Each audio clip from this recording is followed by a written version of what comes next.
abaya hawa, isya hawasay, ang may likha ng ating buhay, abaya hawa.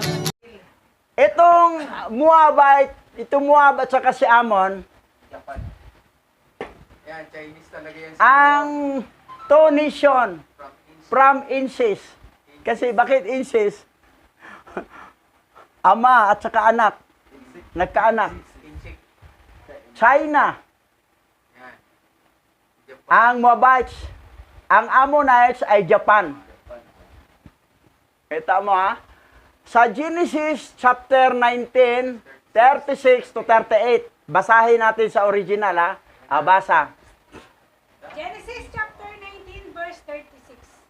Dahil dito, nabuntis ang magkapatid. Nabuntis. Sunod, 37. Genesis chapter 19 verse 37. Nanganak ang panganay ng isang lalaki at tinawag niya itong Moab. Siya ang pinuno ng mga Moabita ngayon. Yan. 37, no? Yan. China. Ito yung sa Bible ng doctorated. Ano nakalagay sa doctorated? Nagkaanak ng lalaki ang panganay at tinawag niyang Moab. Siya ang ninuno ng mga Moabita ngayon. So, walang pagbabago. Hindi dinoktor. Pareho lang rin sa original. Okay. Dito tayo sa isa. Ito, sa 38. Genesis chapter 19 verse 38. Sa nakababatang kapatid na babae, isang anak na lalaki ang isinilang at tinawag niya itong Ben-Ami. Siya ang ninuno ng mga Amonita ngayon. Walang pagbabago. Wala din pagbabago pala. Hindi dinoktor. Hindi dinoktor. Kasi, ano eh. Walang ano yan. Wala sa kanila. Wala lang sa kanila. Tingnan ha. Japan ha. Japan yan. Tingnan mo dito. Lalaki rin ang naging anak ng bunso. At tinawag naman niya itong Ben-Ami. Siya naman ang ninuno ng mga Amonita ngayon. Ang nabago lang yung spelling dito. Oo. Double M. Double M. Mm. Yung isa- Yan lang nabago. Pero ang word, pareho pa rin. Japan. Ang anak na bunso ni Lot at anak ay si Ben-Ami. Ben-Ami. Na mga ninuno ng mga Amonita.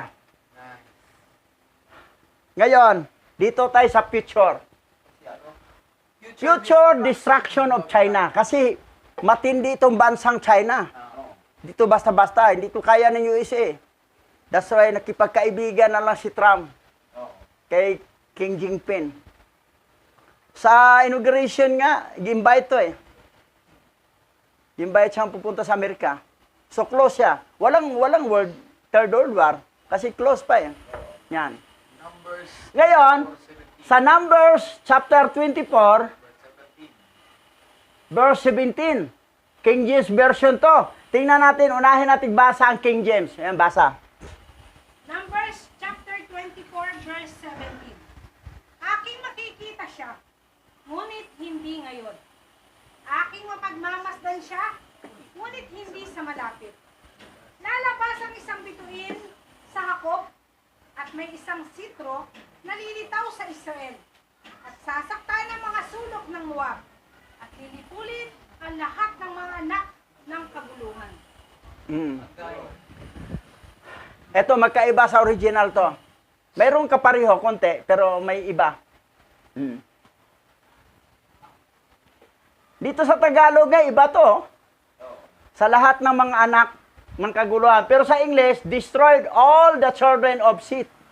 magkaiba. Pero wala nang Seth. Magkaiba. Ito, translation ha. King James Version, English, gitranslate ng Tagalog, pero ang Tagalog iba. Kita mo ang error.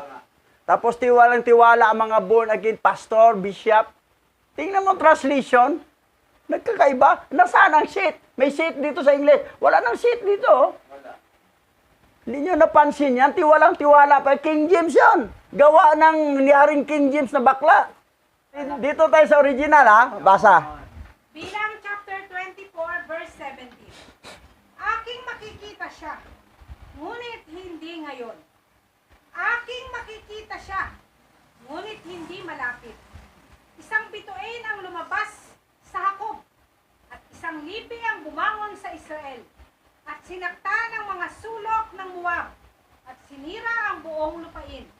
Nagkalat ang mga anak ni Seth. Oo, yun. Nagkalat ang mga anak ni Shem, yung mga lahi ni Shem, mga elektong lahi ni Shem.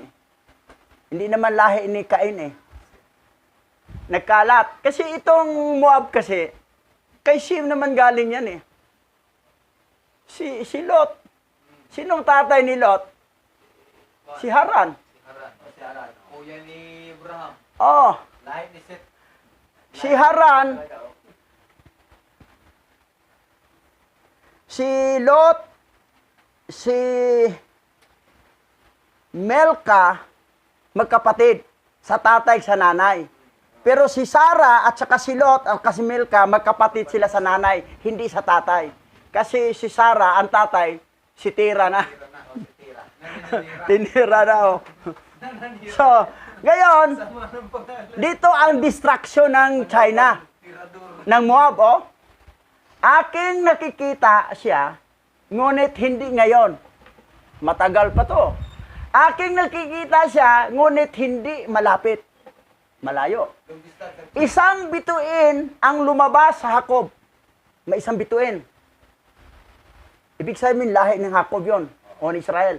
Isang lipi ang bumangon sa Israel. Isang lipi, isang tribe lang. Ay sinaktan ang mga sulok ng Moab at sinira ang buong lupain. Dito man sinira. So dito ang distraction, katapusan ng China. Sino ang papatay o magsira sa China na isang makapangyarihang bansa, isang lahi, isang tribo sa lipi ni Israel? At isang lipi ang bumangon sa Israel. Sino? Sino? Alam ko. Tribe of Judah.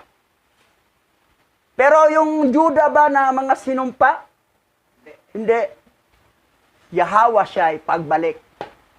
Gugunawin niya yan. The second coming of Yahweh siya ay tribe of Judah.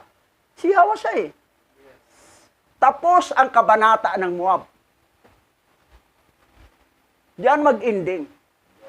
Ang isang lipi ni Israel, sa tribo ni Jacob, sa tribo ni Judah, walang ibang sisira dyan. Di kaya ng USA. Kaya ibang bansa, di kaya.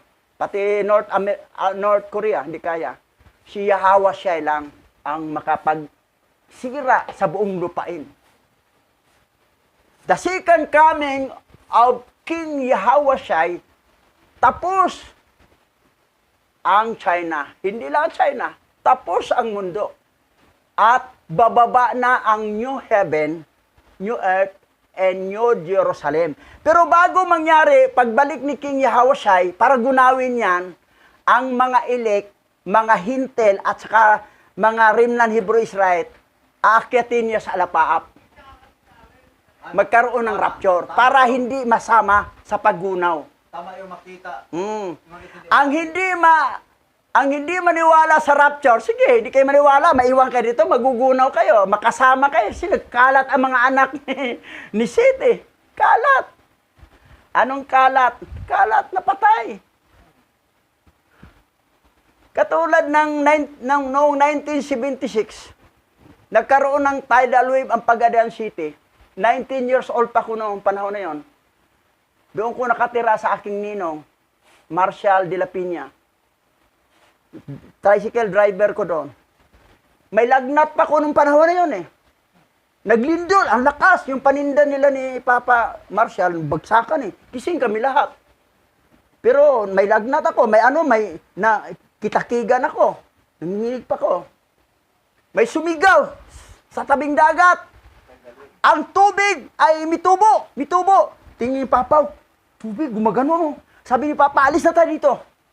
Alis tayo. Delikado tayo dito. Yung mga gamit pa, iwanan yan. Tayo, sarili lang natin dalhin. Akyat kami doon sa Pagdaan kasi medyo bakilid eh. Sa taas kami.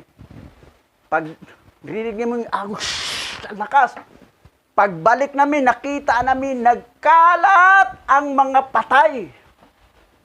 Yung mga hindi umalis, kalat kita ko, daming patay. Sabi ko, Papa, salamat, umalis tayo. Pag hindi tayo umalis, patay din tayo. Kasama dun. Kalat. Tingin namin sa bahay namin, sira. Sira sa tidal wave. Eh, nagkaroon ng pabahay doon. Lipat kami Santo Niño District. Malapit sa Kapitolyo, das Pagadian. Yung mga nabiktima sa tidal wave. Kasi doon kami San Pedro District kami nakatira dati. Tabi ng dagat yun eh. Kalat ang mga patay ito rin, oh. Kalat ang mga anak ni Seth. Patay talaga. Ang hindi magkalat, hindi mamatay, ma-rapture. Kasi ira-rapture naman yun eh. Tapos tirahin ni King Yahweh, China, lahat, gunaw. Pagkatapos, sa alapaap tayo, bababa ng New Heaven, New Earth, and New Jerusalem, bababa tayo. At kasama yung nakatira sa third heaven, bababa rin. At welcome ang mga taga-mansion, taga-bangkita, taga-parang. Kita-kita na. Welcome ang mga hayop kasi may mga kaluluwa yung mga hayop. Lalaruin ka ng mga unggoy, mga leon, mga tigre. Doon sa parang. So yan. Yan ang nangyari.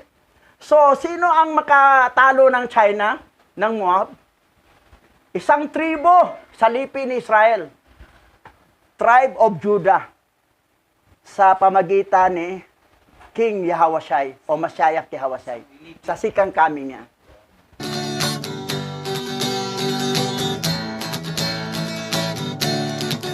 Aba Yahweh, siya Yahweh say, ang may likha ng ating buhay. Aba Yahweh,